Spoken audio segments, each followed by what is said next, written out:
নরওয়ের বিপক্ষে নকআউট পর্বের ম্যাচ হেরে গেছে ব্রাজিল। আর এই ম্যাচ হারার সাথে সাথেই অবসর নিয়ে নিলেন নেইমার জুনিয়র। কতটা হৃদয় বিদারক ছিল এই মুহূর্তটি, একবার ভিডিওটা লক্ষ্য করুন। আপনারা দেখতে পাচ্ছেন নেইমার জুনিয়র মাঠে বসেই ক্রন্দনরত আছেন অবিরত।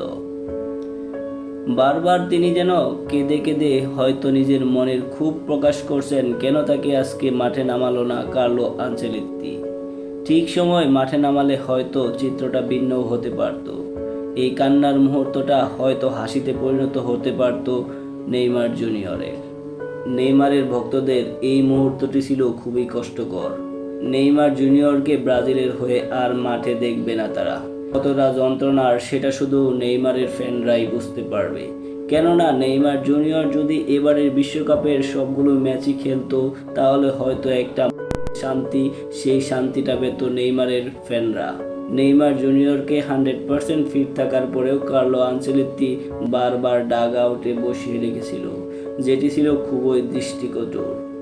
যাই হোক, এই মুহূর্তটা সত্যি, আপনি নেইমারের ভক্ত হন বা না হন, সেটা সহ্য করা খুবই কষ্টকর।